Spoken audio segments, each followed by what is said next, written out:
Come and play with us, Danny. Got two Blues Juniors here. The one on the left, let's call it amp A. It says low rumbling noise.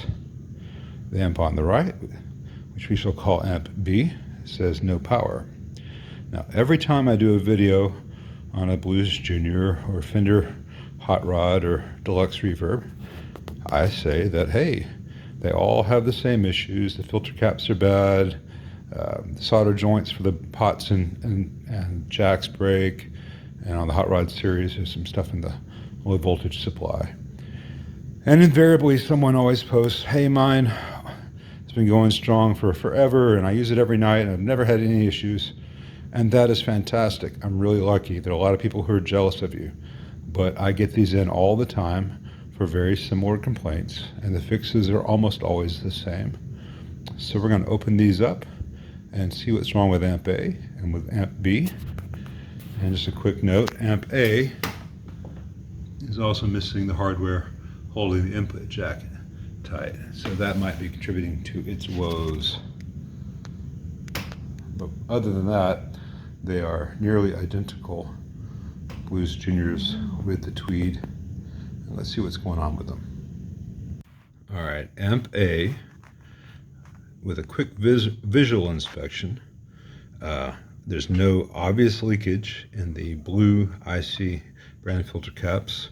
There's no obvious heat damage on the board. None of the tubes have gone dark. We'll power this one on in a minute. First, I'm going to reflow some solder on the output jack connections because there's some of those joints just look a little partially broken. Same for the output jack connections on amp B. Now amp B, again, has IC brand filter caps. They're gray. Other than that, it's the same cap. And they also do not have any obvious signs of leakage. But what I'd see off the bat is the mains fuse is blown. And of the two EL84s, this one has lost vacuum. That's probably the cause of the blown mains fuse. And I want to check the screen grid resistors to see if either of them have darkened. They both look okay. So what I'm going to do first on this amp, on amp B, is I'm going to put in a test pair of EL84s and a new fuse. And that may be all that this amp needs, but I will show one other thing that I would do on all Blues Juniors to keep this kind of thing from happening so often. This is R51 in the bias supply. It's a 33K resistor, and that 33K resistor forms a voltage divider with R52, which is a 24K resistor. And that voltage divider sets the bias too hot in these amps, and output tubes die, and tube sockets burn. And I could change R51 for a 24K resistor, and that changes the voltage divider ratio, and the tubes bias very nicely, but that requires pulling the entire board. If I do not have to pull this board, I don't want to charge the guy to do that, in which case I can put an 82K across that 33K and end up back around 24K, and it fixes the bias without any major labor involved, but you definitely get better output tube life, and this is less likely to happen. So let me change those tubes and change that fuse and see where we're at with amp B. All right, got a test pair of EL84s in. I reflowed the solder joints on the output jack, foot switch jack, change that fuse, powering it on with a current limiter. Let's see what happens. There's no blinding flash of light from the current limiter, so that much is good. Doop-a-doop-a-doo. If all this is great, I'll still make that change in the bias to make sure that the new tubes that the guy gets will last better than the old ones. But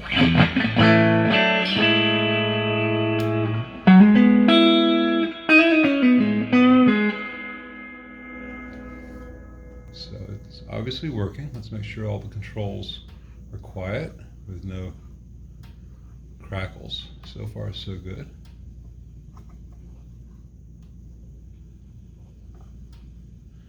Very, very bright amp in stock form. I often snip, I think it's C3 over here, which is the bright cap. The amp does not really need it. It is bright without it.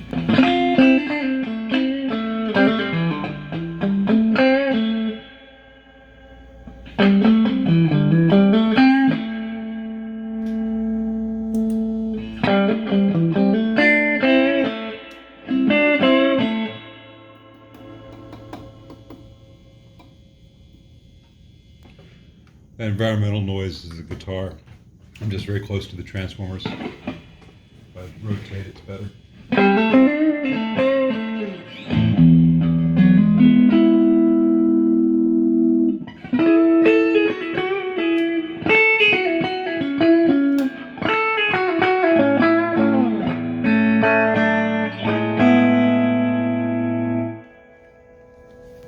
Well, pending the new pair of tubes for this amp, these are mine, and I'll order some and put some new ones in here.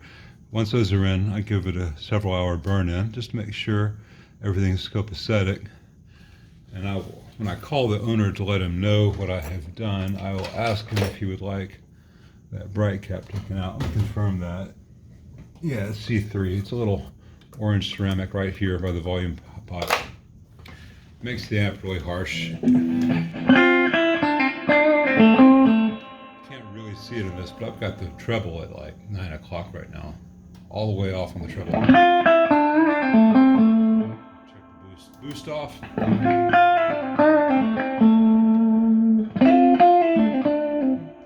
So it gets bright fast.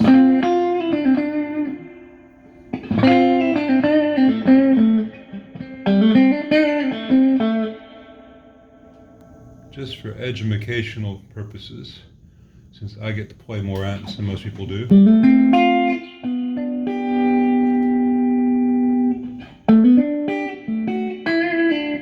With the stock Blues Junior, the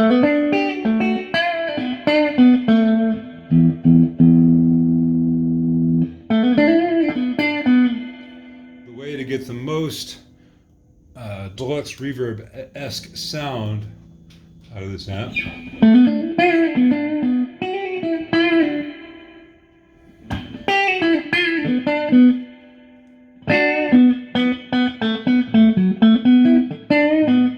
is to have the treble about 9 o'clock, the bass about 2:30, and the mids about 9 o'clock. So it is not the most natural of tone stacks. Now I am hearing a sound like a microphonic tube when I play.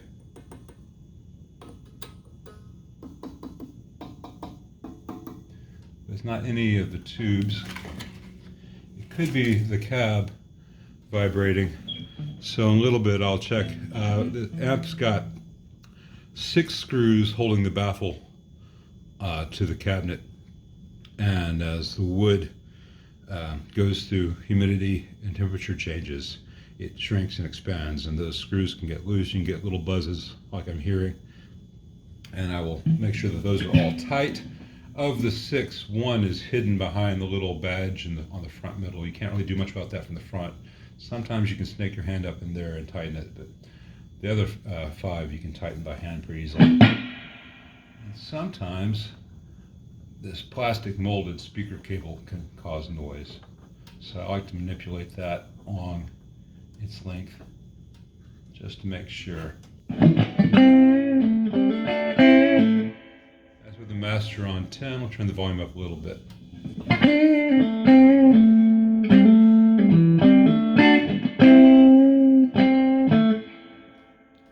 It's very possible that the little buzzing I'm hearing is all the stuff on my bench behind the amp. I've got a lot of hardware and components out, so I will do a real evaluation of the sound in the other playing room after I'm sure this passes its burn-in test and I get that hardware changed out, or not changed out, tightened on the front panel. So let's move to amp A. Sorry to have fixed amp A before I fixed amp B. Sorry to have fixed amp B before I fixed amp A. I know that'll bug someone out there. The naming process was purely arbitrary earlier in the video, and the problems were so obvious, I just want to get this fixed. So I'm plugging in amp A, and it has no visible problems, like other than the missing hardware here on this input jack. It is going through the same current limiter at initial startup, and the complaint on this amp again is growling, rumbling noise, faint, turning reverb up and down. Did it change? Check tubes. All right, we'll do all those things. Let me start with master on 10. Let's set the position of the knobs exactly the same. So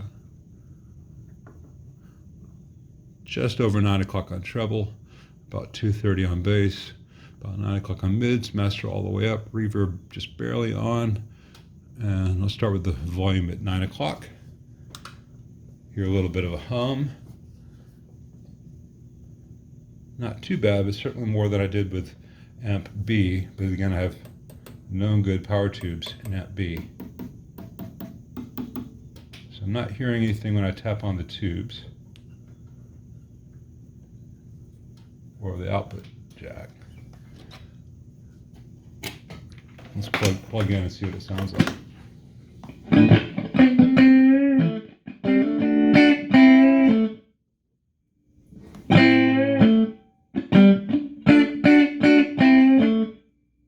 Reverb is very faint in comparison. I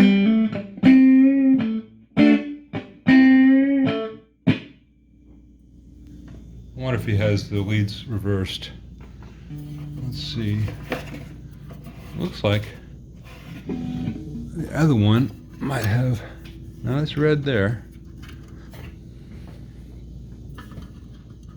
All right.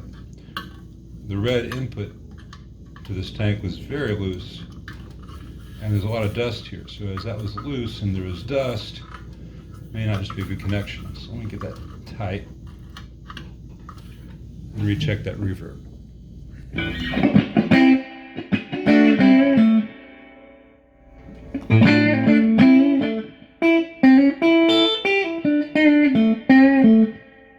I think that was the problem with this amp. We do that again where it's partially unplugged.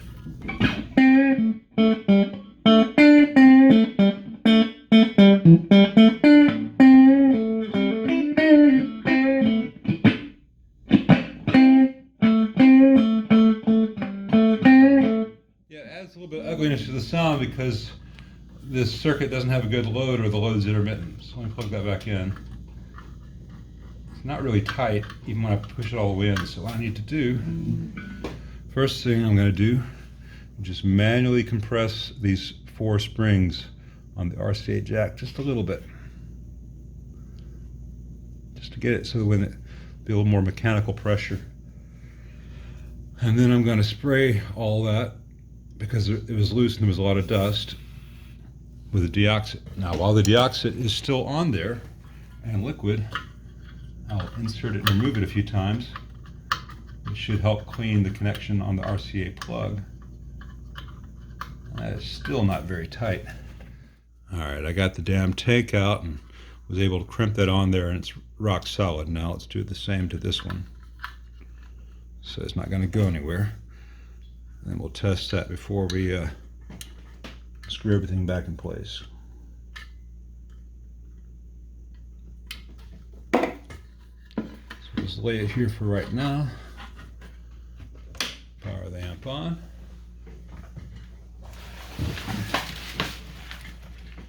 I imagine that reverb will be fixed. If not, it is time to replace that tank.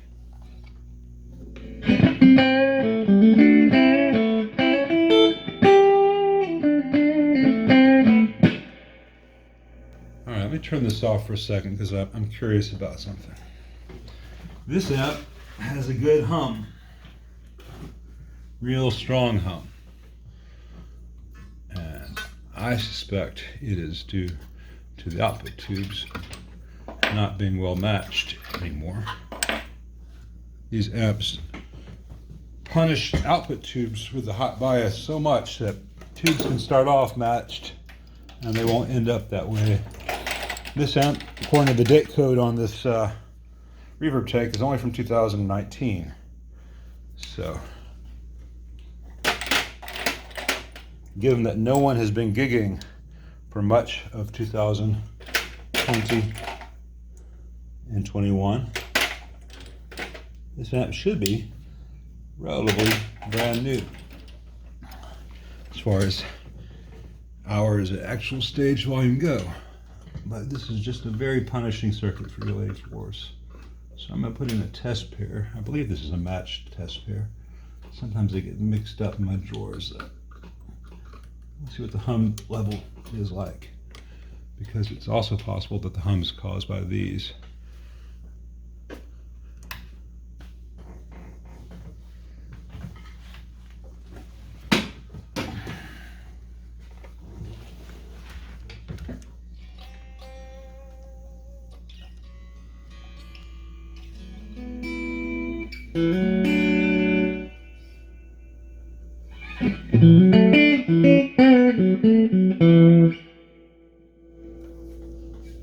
Alright, the amp no longer has any hum with the tubes I put in, whereas these original groove tubes hum.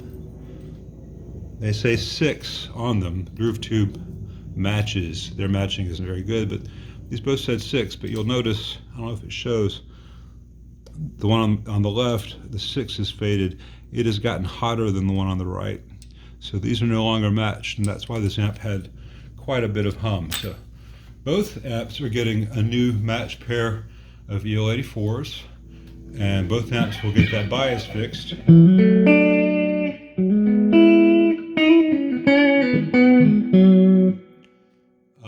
Both amps have had the output jack and foot switch jack resoldered, and this jack, amp A, is also going to get a new nut and washer for its input jack, because if I were to wiggle the input jack, the input plug in that jack too hard, it would break a solder joint right here. This plastic jack is just not that strong. Eventually in this amp's life, and by eventually I mean probably in the next 3-4 years, it will need new filter caps. At that point, it can be worth it to change the input jack to a real switchcraft metal frame at the same time.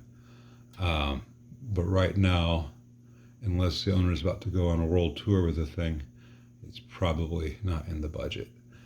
All things have to be dialed back to a suitable budget.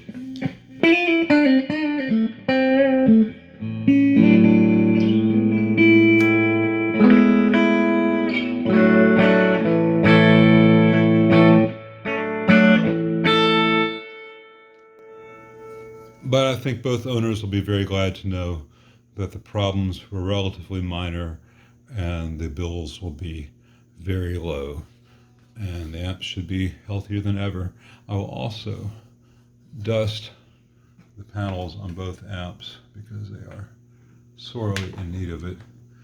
And personally, I don't understand how you can lose a nut and washer and not stop immediately and say, oh, it fell on the floor, let me put that back. You know, but people do.